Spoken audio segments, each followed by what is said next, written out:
माना जाता है। लोक मान्यताओं के अनुसार 9 दिन मनाया जाने वाला मां दुर्गा के 9 रूपों का यह पर्व बुराई पर अच्छाई की विजय का प्रतीक है। हिंदू पंचांग के अनुसार देवी दुर्गा की आराधना के लिए साल भर में 4 नवरात्रियां मनाई जाती हैं: चैत्र, शारदीय, माघ गुप्त और आषाढ़ गुप्त। इनमें सबसे विशेष मानी जाती है चैत्र और शारदीय नवरात्रि, और ज्यादातर लोग इन्हीं 2 नवरात्रियों को विशेष रूप से मनाते हैं। उत्तर भारत, पश्चिम बंगाल और गुजरात में शारदीय नवरात्रि धूमधाम से मनाई जाती है। बंगाल की दुर्गा पूजा और गुजरात का गरबा डांडिया इस पर्व की शान माने जाते हैं। भारतवर्ष, जहां हर कोने में आध्यात्मिकता की धारा बहती है, क्या हम उस असली संदेश को समझ पाए हैं जिसे देवी दुर्गा हमें देना चाहती हैं? क्या आप जानते हैं कि जिस नवरात्रि का पर्व हम सदियों से मना रहे हैं, क्या यह सच में पवित्र शास्त्रों के अनुकूल है? क्या देवी दुर्गा की उपासना के ये 9 दिन हमें वास्तव में वह शांति और शक्ति प्रदान करते हैं, या फिर हम सिर्फ रीति रिवाजों में ही उलझ कर रह गए हैं? दर्शकों, शारदीय नवरात्रि का यह पर्व अश्विन मास के शुक्ल पक्ष एकम से शुरू होकर विजयादशमी तक चलता है। आज हम नवरात्रि से संबंधित कुछ बेहद महत्वपूर्ण और चौंकाने वाले प्रश्नों के उत्तर गहराई से जानने की कोशिश करेंगे। सवाल नंबर 1, क्या ये धार्मिक क्रियाएं जैसे कलश स्थापना, दुर्गा पूजा, सप्तशती पाठ, व्रत, जागरण, कन्या पूजन, डांडिया गरबा और हवन आदि शास्त्र सम्मत हैं? क्या साधक को इनसे अपेक्षित लाभ मिल सकता है? शारदीय नवरात्रि में देवी दुर्गा के 9 रूपों की पूजा जैसे कलश स्थापना, दुर्गा पूजा, सप्तशती पाठ, जागरण, कन्या पूजन, डांडिया गरबा और हवन आदि को श्रद्धा और भक्ति का प्रतीक माना जाता है। लेकिन वास्तविकता यह है कि ये क्रियाएं केवल लोक मान्यताओं पर आधारित हैं, क्योंकि शास्त्रों में इनका कोई स्पष्ट प्रमाण नहीं मिलता, जिससे ये मनमानी क्रियाएं कहलाती हैं। जिसके विषय में गीता में क्या कहा गया है? गीता अध्याय नंबर 16 के श्लोक नंबर 23 में कहा कि शास्त्र विधि को त्याग कर जो मनमाना आचरण करते हैं, देखिएगा गीता अध्याय नंबर 16 के श्लोक नंबर 23 में दिखाते हैं आपको, 23 और 24 में। गीता अध्याय नंबर 16 के श्लोक नंबर हम दिखाते हैं आपको 23 में। जो पुरुष शास्त्र विधि को त्याग कर अपनी इच्छा से मनमाना आचरण करता है, वह न सिद्धि को प्राप्त होता है, न परम गति को, और न सुख को ही। अब 24 में बताया कि इससे तेरे लिए, छोड़ में जाएगा 24वां श्लोक, इससे तेरे लिए कर्तव्य की व्यवस्था में कौन से कर्म करने चाहिए भक्ति के, कौन से ना करने चाहिए, शास्त्र ही प्रमाण है। ऐसा जानकर तो शास्त्र विधि से नियत कर्म करने योग्य है, यानी शास्त्रों में जो वर्णन है वही साधना कर अन्य करेगा तो कोई लाभ नहीं होगा, यूजलेस। साथ ही नवरात्रि के दौरान साधक 9 दिनों तक व्रत रखते हैं और केवल फलाहार करते हैं। लेकिन क्या आप जानते हैं कि श्रीमद् भगवद गीता में व्रत करने के लिए मना किया गया है? आइए देखते हैं कि गीता अध्याय 6 श्लोक 16 में क्या कहा गया है। अब 16 में कहा है कि अर्जुन यह योग न तो बहुत खाने वाले का और न बिल्कुल न खाने वाले का, यानी न तो, अब ये एकांतम है ना, ये देखो, न अति अंश असनत तु योग अस्ति च न एकांतम अन अंशत न अंशत, यानी अर्च एकांतम। अब एकांतम का अर्थ इन्होंने इकट्ठा कर दिया, बिल्कुल कर दिया। अब एकांतम माने एकांत स्थान पर भी बैठने वाले का योग पूर्ण नहीं होता, न घना खाने वाले का और न बिल्कुल न खाने वाले का, न तो अधिक खाने वाले का या बिल्कुल न खाने वाले का, और न एकांत स्थान पर बैठने वाले का, और न ज़्यादा सोने और आलसी का सोने वाले का, और न अधिक जागने वाले का ये योग सफल होता है। अब यहाँ अपने आप कह रहा है कि ना तो अधिक खाने वाले का, ना बिल्कुल ना खाना यानी व्रत रखने वाले का, एकांतम मन एक स्थान पर बैठकर साधना करने वाले का, ना घना जागने वाले का, ना ज़्यादा सोने वाले का, ये योग सफल नहीं होता। तो परमात्मा अपने सवसम वेद में कहते हैं, प्रथम अंजल संयम राखे, योग युगत सब सतगुरु भाखे। प्रथम खाने पर संयम करे, अन्न जल पर संयम, यानी तो अधिक नहीं खावे, थोड़ा खावे, व्रत नहीं रखने को कहा, कम खावे, इतना नहीं खावे दड़ी पक्का खा ले फिर अंगड़ाई टूट आलस आ जा पड़ के सो जा जमाइया में, और इतना भी कम नहीं खावे कि आदमी कति कमर टेढ़ी हो जाए, फिर भूख लागे कतर कतर कल जा करें जा, ध्यान भूख पर है, भक्ति कैसे होगी उसकी। अंजल संयम रखे, यानी संयम रखे अपना भोजन के ऊपर, अल्पाहार करे, इतना कम भी नहीं करे कि बिल्कुल आत्मुस जा, और ज़्यादा भी नहीं करे कि आलस और जमाई दुखी करे, संयम से खावे। और फिर नाम उठत नाम बैठत नाम सोवत जागवे, नाम खाते नाम पीते नाम सेती लागवे। नाम उठत नाम बैठत, सुता उठे आँख खुल जा, परमात्मा का मंत्र करे, 2-4 जिसे भी समय मिले, और फिर चलते चलते भगवान ने याद करे, खाना खान लगे तो मालिक की आरती, अन्न देव की आरती करे, और जब तक रोटी परोसे इतने 5-4 मंत्रा का जोटा मार दे हैं। नाम उठत नाम बैठत नाम सोत जागवे, सोने से पहले प्रभु को याद करके 10-20 मंत्र जिसे बने श्वास के सेवन करता करता सो जा। तो ऐसे हमने अपने अभ्यास को करना है। फिर सोपन में भी सांस सुमन चल पड़ेगा, सोपन में भी आपका सिमरण शुरू हो जाएगा श्वास का, या मंत्र बोलता रहेगा, तो वो भी आपके अकाउंट में लिखे जाएंगे। ऐसे हम भक्ति के धनी होकर के फिर परमात्मा प्राप्ति करेंगे। तो दर्शकों, इसका अर्थ है कि साधक जो व्रत, पूजा और अनुष्ठान कर रहे हैं, वे शास्त्रों के अनुसार मनमाना आचरण हैं, जो न केवल व्यर्थ हैं, बल्कि साधक को वास्तविक लाभ से भी वंचित रखते हैं। सवाल नंबर 2, क्या नवरात्रि मनाने से वास्तव में देवी मां की कृपा प्राप्त हो सकती है? शास्त्रों में मां दुर्गा को प्रसन्न करने के कौन से मूल मंत्र दिए गए हैं, जो साधक को सच्चे अर्थ में लाभ पहुंचा सकते हैं? लोक मान्यताओं के अनुसार मां दुर्गा को प्रसन्न करने के लिए कई मंत्र बताए गए हैं, जो समाज में बड़े पैमाने पर प्रचलित हैं, जैसे ओम दू दुर्गाय नमः, ओम जय दुर्गा, ओम त्र्यंबकम यजामहे आदि। दर्शकों, ध्यान देने योग्य है कि ये मंत्र और ये क्रियाएं वेद व गीता में कहीं प्रमाणित नहीं है, इसलिए यह सब मनमाना आचरण है और व्यर्थ है। वास्तव में दुर्गा जी समेत यहाँ की 5 प्रधान शक्तियों के मूल मंत्र कौन से हैं, देखिए। इन सभी शंकराचार्यों को तथा हिंदू धर्म के इन सभी कथावाचकों, धर्म गुरुओं और प्रचारकों को 12 अक्षर मंत्र की जानकारी नहीं है, जो इन्हीं 5 देवी देवताओं की साधना के यथार्थ मंत्र हैं।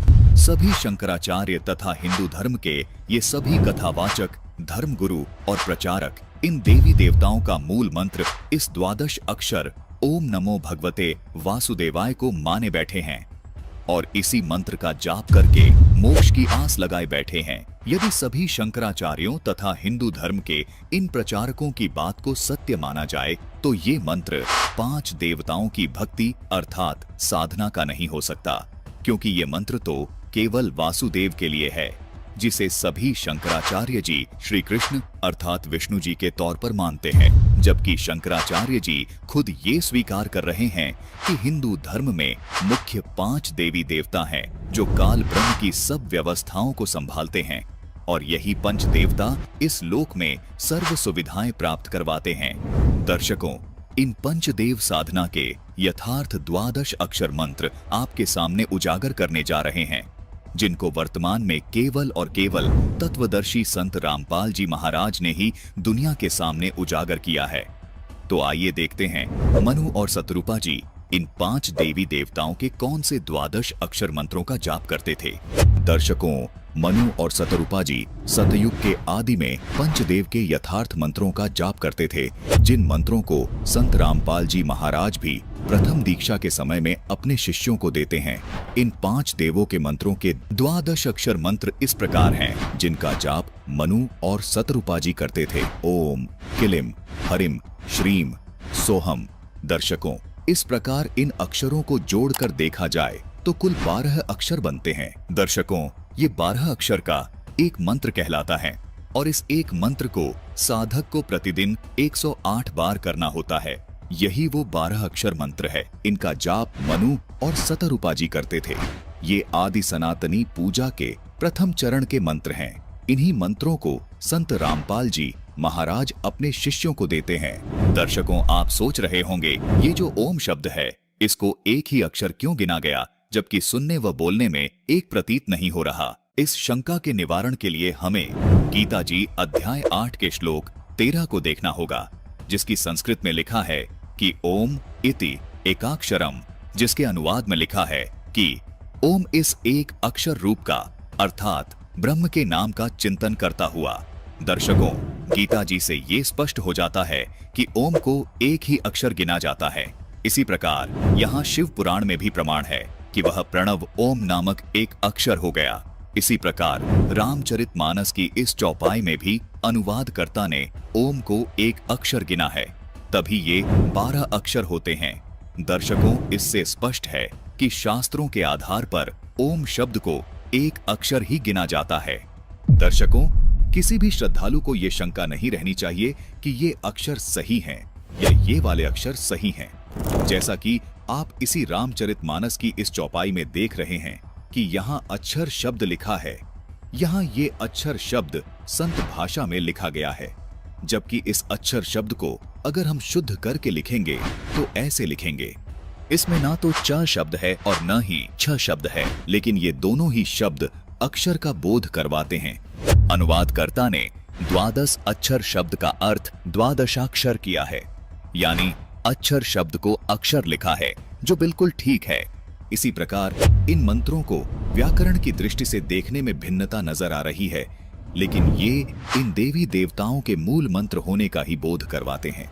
इसी प्रकार एक और शब्द है, ये देखिए, रामचरितमानस की इस चौपाई में लच्छी शब्द है, जो कि संत भाषा में इस प्रकार लिखा गया है, लेकिन यदि इस शब्द को शुद्ध करके लिखेंगे तो लक्ष्मी शब्द बन जाएगा।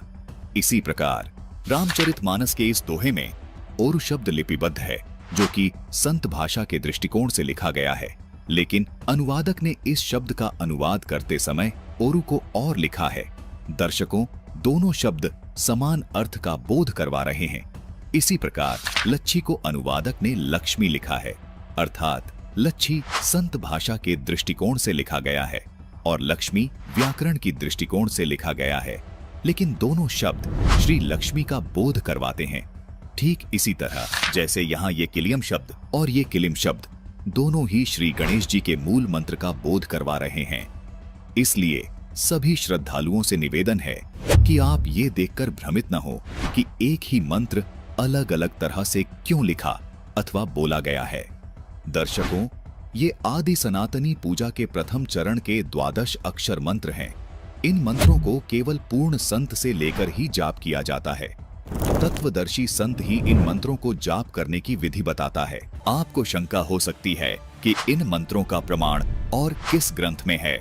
दर्शकों, ये तो प्रमाणित हो ही चुका है कि आदि सनातनी पूजा के अंतर्गत आने वाले इन 12 अक्षर मंत्रों को सतयुग के आदि में सत सुकृत रूप में आए कबीर परमात्मा ने मनु और सतरूपा को दिया था, जिसके कुछ वर्ष बाद ये भक्ति लुप्त हो गई।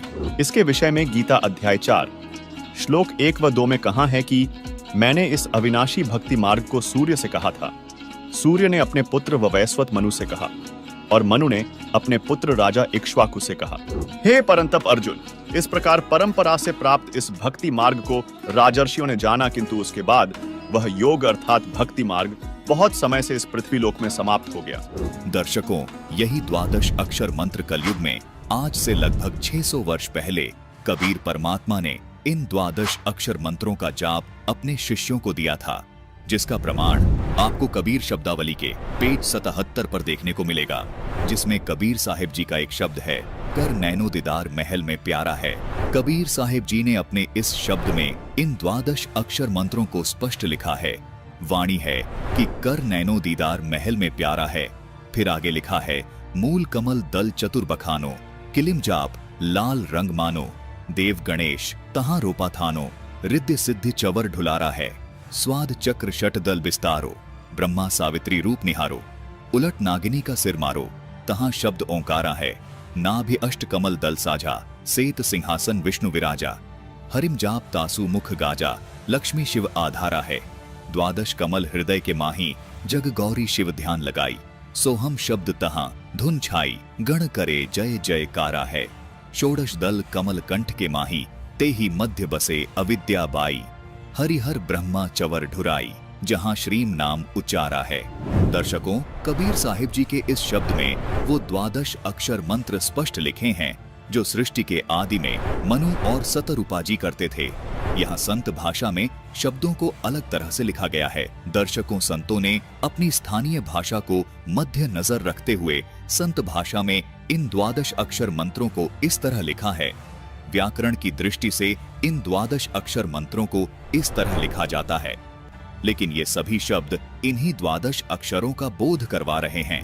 आपको एक प्रमाण और दिखाते हैं। 600 वर्ष पहले कबीर परमात्मा ने इन 12 अक्षर मंत्रों को लिपिबद्ध करवाया, जिसके बाद फिर से इन 12 अक्षर मंत्रों का लोप हो गया था। कबीर परमात्मा ने आज से लगभग 300 साल पहले फिर प्रकट होकर गरीबदास जी महाराज को छुड़ानी में आकर इन 12 अक्षर मंत्रों को प्रदान किया। प्रमाण के लिए देखिए गरीबदास जी महाराज द्वारा रचित अमर ग्रंथ, जिसके ब्रह्म कला अंग में और मुक्ति मुद्रा अंग में ये 12 अक्षर मंत्र स्पष्ट लिखे हैं। देखिए, ये है ब्रह्म कला अंग जिसमें ये 12 अक्षर मंत्र स्पष्ट लिखे हैं, और ये देखिए, ये है मुक्ति मुद्रा अंग जिसमें ये 12 अक्षर मंत्र स्पष्ट लिखे हैं। इन्हीं 12 अक्षर मंत्रों का जाप परमात्मा कबीर जी ने नानक जी को दिया था, जिसको नानक जी स्वयं जाप करते थे। कबीर परमात्मा ने बाबा नानक जी को दूसरे चरण की साधना का यथार्थ मंत्र सतनाम भी प्रदान किया था, जिसको बाबा नानक जी ने कभी किसी को आगे जपने के लिए नहीं दिया। प्रथम चरण में मिलने वाले इन 12 अक्षरों वाले मंत्रों को बाबा नानक जी ने आगे गुरु परंपरा में केवल गद्दी पर बैठने वाले उत्तराधिकारी को इन 12 अक्षरों वाले मंत्रों का भेद बताया, जिसका प्रमाण हमें सिख धर्म की प्रमाणित पुस्तक 35 अखरी में देखने को मिलता है, जिसमें यही 12 अक्षर मंत्र शुद्धता के साथ लिखे हैं। देखिए यहाँ पर ओम, हरिम, श्रीम, किलिम और सोहम स्पष्ट लिखे हैं। वर्तमान में इन 12 अक्षरों वाले मंत्रों का जाप और इनके करने की सही विधि केवल संत रामपाल जी महाराज के पास है। संत रामपाल जी महाराज ही इन मंत्रों को प्रदान करने के एकमात्र अधिकारी संत हैं।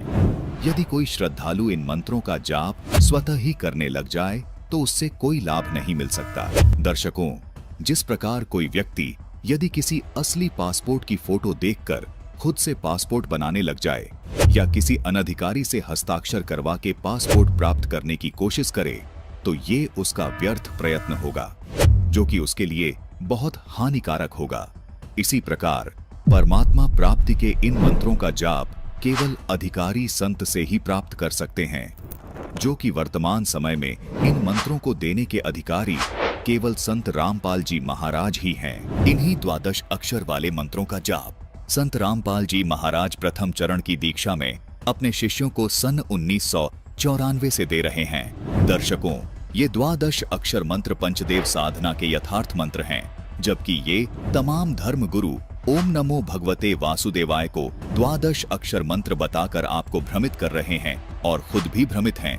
ओम नमो भगवते वासुदेवाय मंत्र श्री कृष्ण जी का यथार्थ मंत्र मानकर जप रहे हैं, जबकि खुद शंकराचार्य जी भी मानते हैं कि हिंदू धर्म में पंचदेव साधना बताई गई है। कोई धर्म गुरु केवल श्री कृष्ण जी का प्रणाम वाक्य ही बोल रहा है, कोई शिव जी का प्रणाम वाक्य ही बोल रहा है, जबकि दूसरी ओर संत रामपाल जी महाराज श्री कृष्ण जी उर्फ श्री विष्णु जी के सहित ये पंचदेव साधना की यथार्थ भक्ति बता रहे हैं।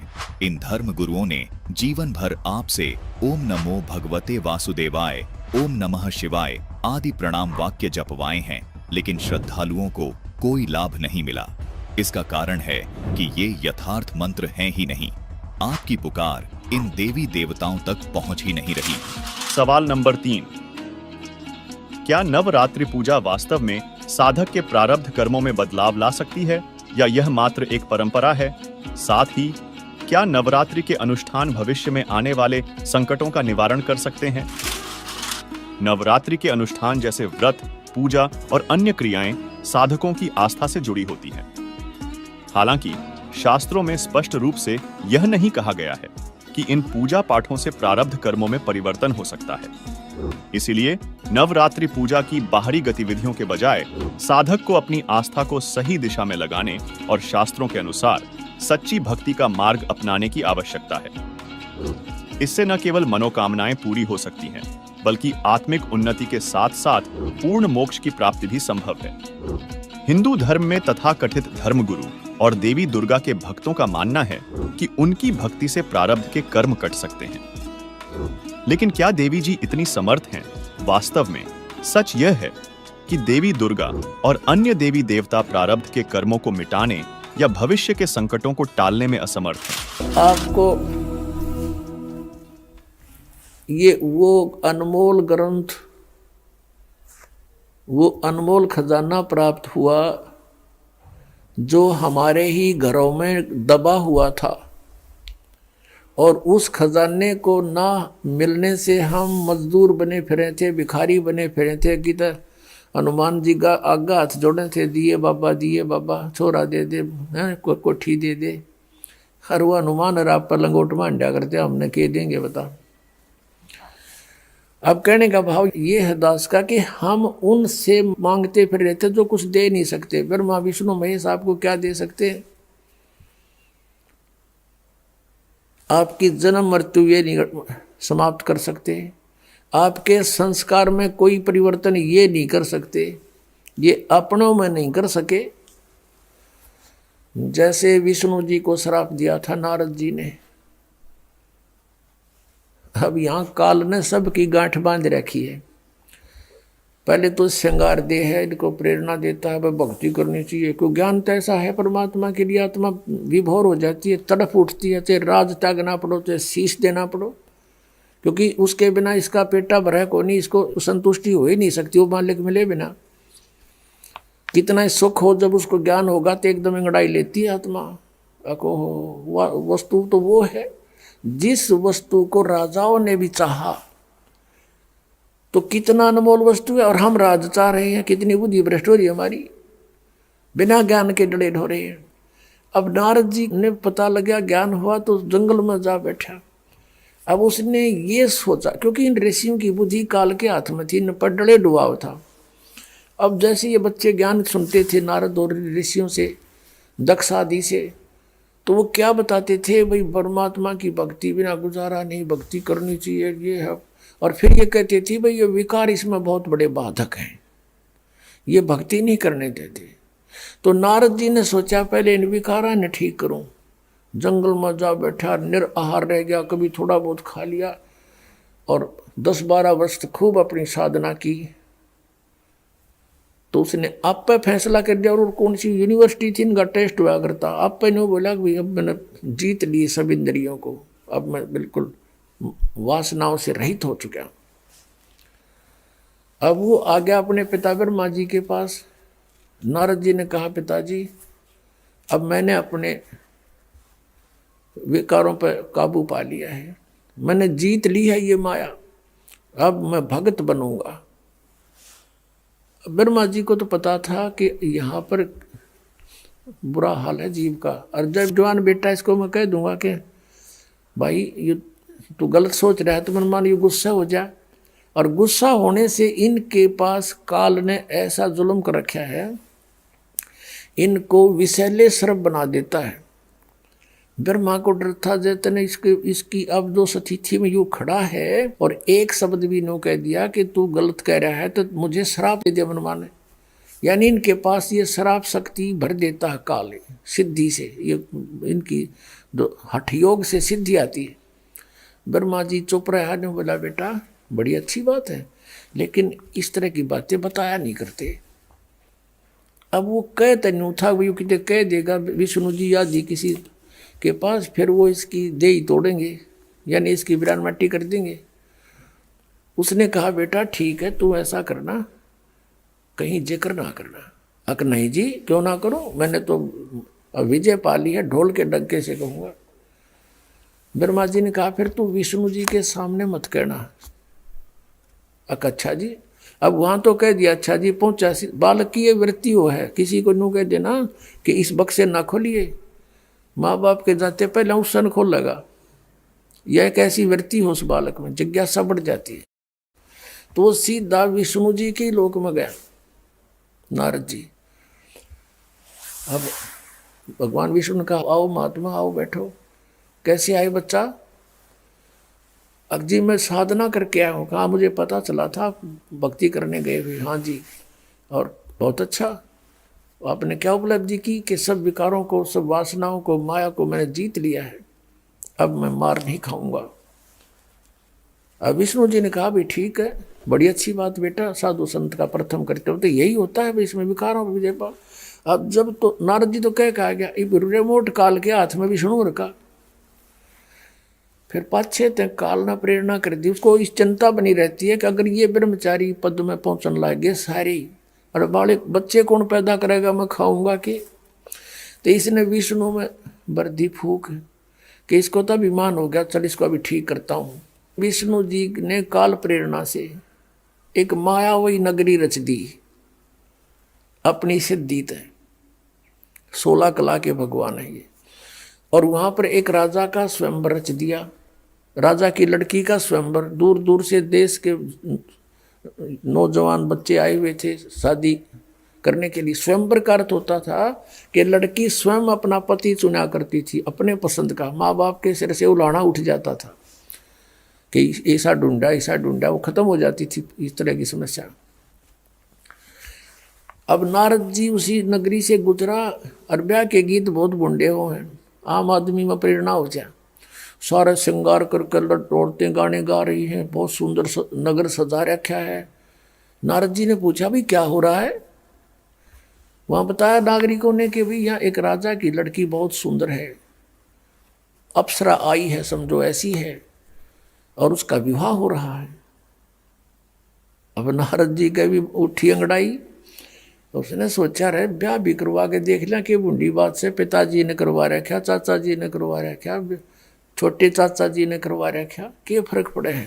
पिताजी ब्रह्मा जी, चाचा इसका विष्णु जी, छोटा चाचा शंकर जी, सारे विवाह कराए बैठे।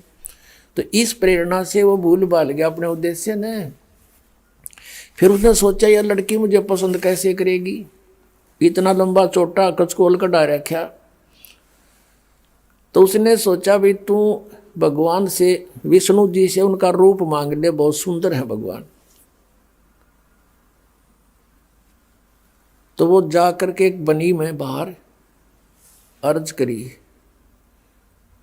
भगवान विष्णु प्रकट हो गए। कहा भी बेटा कैसे याद किया,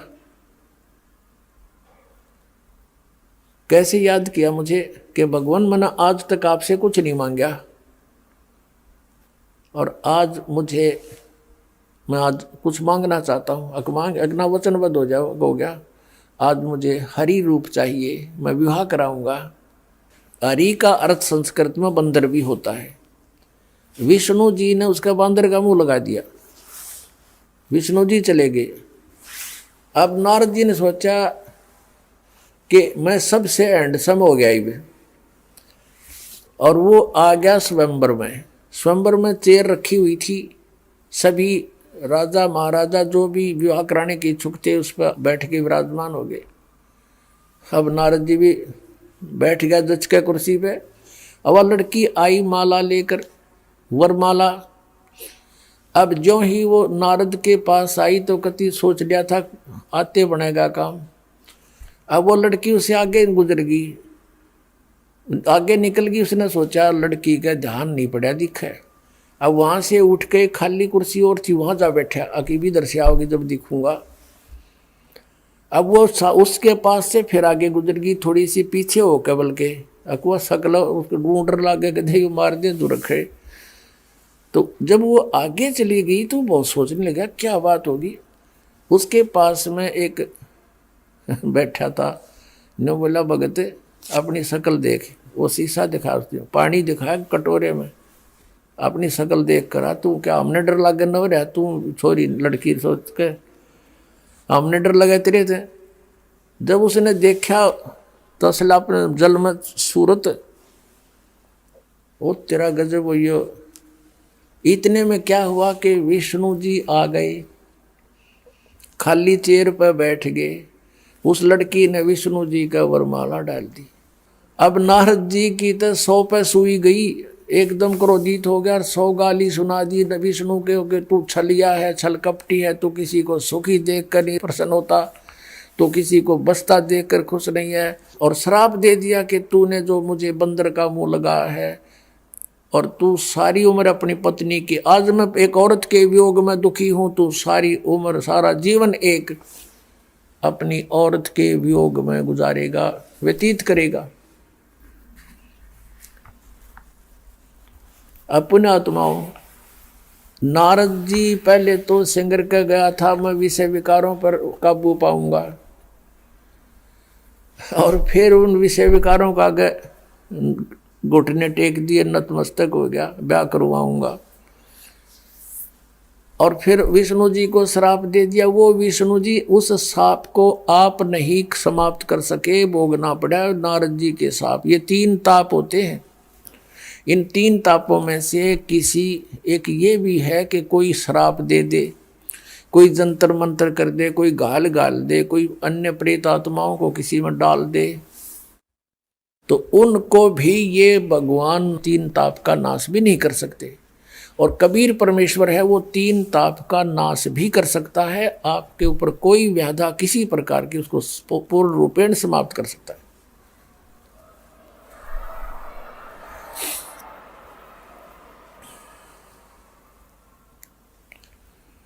तो भगवान श्री विष्णु जी ने रामचंद्र रूप में पूरा दुख उठाया, अपनी पत्नी के वियोग में सारा जीवन व्यतीत किया।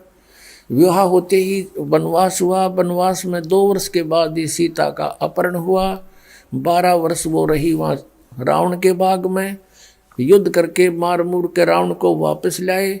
2 वर्ष के बाद फिर त्याग दी, घर से निकाल दी गर्भवती अपनी पत्नी।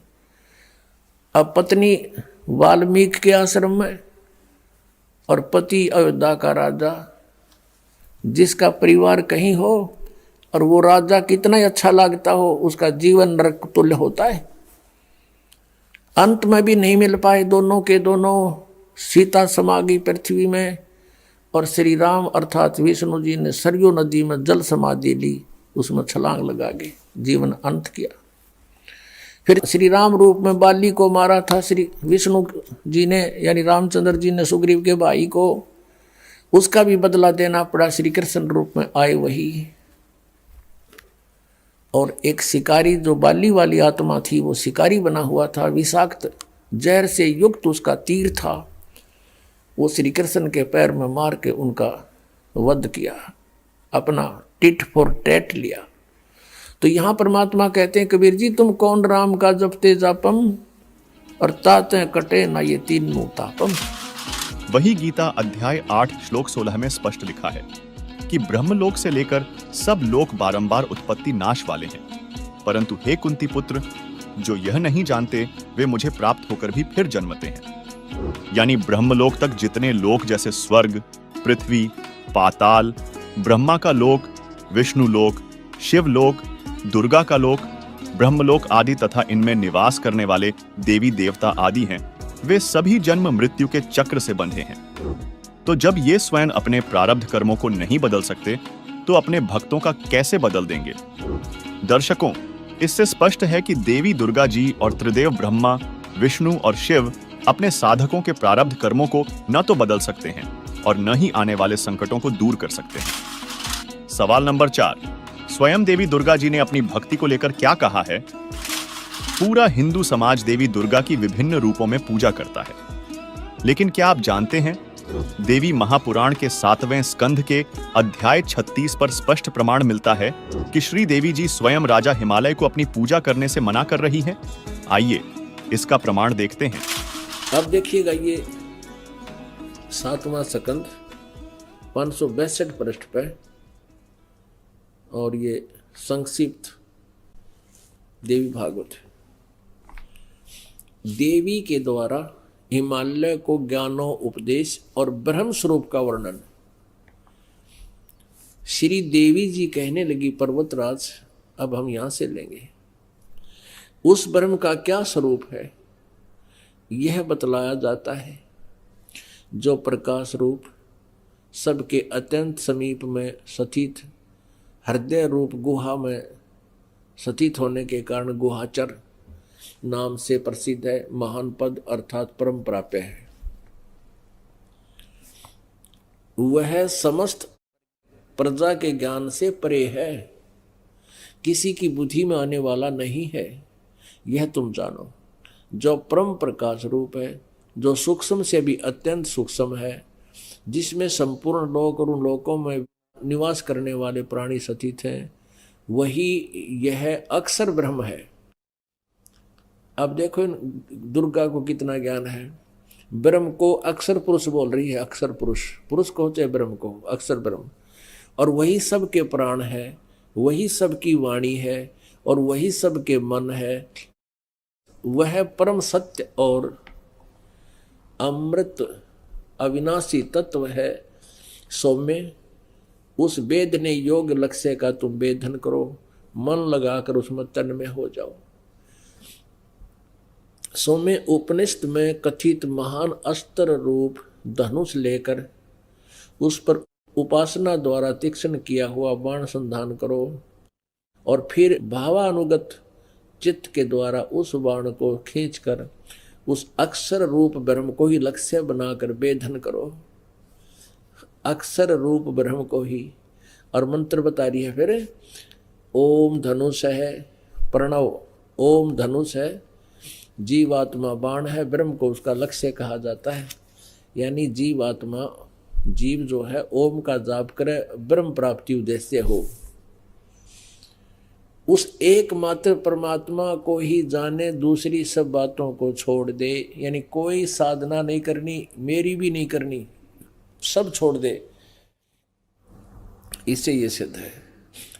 उस एकमात्र परमात्मा को ही जाने, दूसरी सब बातों को छोड़ दे। यही अमृत रूप परमात्मा के पास पहुंचाने वाला पुल है। संसार समुद्र से पार होकर अमृत स्वरूप परमात्मा को प्राप्त कराने का यही सुलभ साधन है। इस परमात्मा का ये देखो, उस हृदय में विविध रूप में प्रकट होने वाला परब्रह्म संचरण करता है, अंतर्यामी रूप से वर्तमान है। यहाँ परब्रह्म कह रहे हैं, कित अक्षर ब्रह्म कह रही है, फिर ब्रह्म की साधना बता रही है। ये देखो, ओम ओम ओम का नाम जप है और ब्रह्म उद्देश्य हो। अब है किसी को ज्ञान दुर्गा के, कभी अक्षर ब्रह्म कह रही है, कभी उसको ब्रह्म कह रही है, कभी फिर परब्रह्म लिख रही है। और यहाँ परब्रह्म बता रही है कि सबके हृदय में परब्रह्म बैठा है। इस आत्मा का ओम के जप के साथ ध्यान करो। इससे अज्ञान में अंधकार से सर्वथा परे संसार समुद्र से पार जो ब्रह्म है उसको पा जाओगे। यहाँ परब्रह्म, यहाँ अक्षर ब्रह्म और यहाँ फिर ब्रह्म को पा जाओगे। ओम नाम जपो, पुण्यात्मा अपने आप पता लग जाएगा अपने कौन कितने पानी में है। और क्या बताया फिर ये 563 पृष्ठ पे, वह सबका आत्मा ब्रह्म, ब्रह्म लोक रूप दिव्य आकाश में स्थित है। कहते हैं वो ब्रह्म लोक में रहता है। यानी देवी दुर्गा जी अपनी भक्ति करने के लिए भी मना कर रही हैं और एक ब्रह्म की भक्ति करने के लिए श्रीमद् देवी भागवत के 7वें स्कंध के अध्याय 36 में हिमालय राजा को उपदेश दे रही हैं। जबकि गीता अध्याय 18 श्लोक 62 में गीता ज्ञान दाता यानी ब्रह्म ने कहा है कि हे भारत, तू सब प्रकार से उस परमेश्वर की ही शरण में जा। उस परमात्मा की कृपा से ही तू परम शांति को तथा सदा रहने वाला सत स्थान धाम लोक को अर्थात सतलोक को प्राप्त होगा। फिर गीता अध्याय 18 श्लोक 64 में कहा है कि संपूर्ण गोपनीयों से अति गोपनीय मेरे परम रहस्य युक्त हितकारक वचन तुझे फिर कहूंगा। इसे सुन, यह पूर्ण ब्रह्म मेरा पक्का निश्चित इष्ट देव अर्थात पूज्य देव है, जिसको गीता अध्याय 8 श्लोक 3 में परम अक्षर ब्रह्म कहा है तथा गीता अध्याय 8 श्लोक 8 से 10 में कहा है कि जो उस परम अक्षर ब्रह्म की भक्ति करता है वह उसी को प्राप्त होता है। फिर गीता अध्याय 15 श्लोक 4 में गीता ज्ञान दाता ब्रह्म ने कहा है कि जब गीता अध्याय 4 श्लोक 34 अध्याय 15 श्लोक 1 में वर्णित तत्वदर्शी संत मिल जाए, इसके पश्चात उस परमेश्वर के परम पद अर्थात सतलोक को भली भांति खोजना चाहिए जिसमें गए हुए साधक फिर लौटकर संसार में नहीं आते, और जिस परम अक्षर ब्रह्म से आदि रचना सृष्टि उत्पन्न हुई है, उस सनातन पूर्ण परमात्मा की ही मैं शरण में हूं। दर्शकों, गीता ज्ञान बोलने वाला अक्षर ब्रह्म अर्थात काल निरंजन है, जिसकी विस्तृत जानकारी जानने के लिए कबीर बड़ा या कृष्ण वीडियो अवश्य देखिए, जिसका लिंक हमने इसी वीडियो के डिस्क्रिप्शन में दे रखा है। गीता बोलने वाला ब्रह्म स्वयं परम अक्षर ब्रह्म की भक्ति करने को कह रहा है तथा स्वयं भी स्वीकार कर रहा है कि मैं भी उसी परम अक्षर ब्रह्म की शरण में हूं। अब सवाल यह उठता है कि वह पूर्ण परमात्मा परम अक्षर ब्रह्म कौन है, उसकी भक्ति की सही विधि क्या है, और कौन सा संत हमें इस सत्य ज्ञान की सही जानकारी दे सकता है। सवाल नंबर 5, वह पूर्ण परमात्मा परम अक्षर ब्रह्म कौन है जिसकी भक्ति से सभी सुख और मोक्ष प्राप्त हो सकते हैं। साथ ही वह कौन सी विधि है जो शास्त्रों में स्पष्ट रूप से बताई गई है। हमारे समाज में परमात्मा के बारे में कई धारणाएं फैली हुई हैं। वास्तविक सुख और मोक्ष की प्राप्ति केवल पूर्ण परमात्मा परम अक्षर ब्रह्म कबीर जी की सच्ची भक्ति से ही संभव है। देखिए कबीर परमात्मा का वेदों में प्रमाण। तो ये दास आपको ये पहचान कराना चाहता है कि कबीर इज गॉड, और ये वो परमात्मा जो बनारस में आपने एक दुल्हा सा दिखा था, ये मालिक थे, पूर्ण परमात्मा थे। इसकी महिमा वेदों में लिखी हुई है कि वो परमात्मा ऐसे आता है, ऐसे लीला करता है। यहाँ देखिए वो सह शरीर आते हैं। ये ऋग्वेद मंडल नंबर आपको दिखा रहे हैं, ये भी दिखा, ये कहाँ से प्रकाशित है। सार्वदेशिक आर्य प्रतिनिधि सभा, महर्षि दान भवन, रामलीला मैदान, नई दिल्ली 2 से। ये इनके फैक्स और फोन नंबर हैं। यहाँ इन्होंने गलत लिखा है कि इसका भाषा भाषी आर्य भाषा भाषी यानी अनुवाद महर्षि दान सरस्वती नहीं किया इन दोनों का, ये किसी और ने किया। फिर भी देखो इसके मुद्रक हैं Prince offset printers, 1510 Pataudi house, Daryaganj, नई दिल्ली। ये इनके फोन फैक्स नंबर है। इसमें हम आपको ले चलते हैं ऋग्वेद मंडल नंबर 9 सूक्त नंबर 86 में।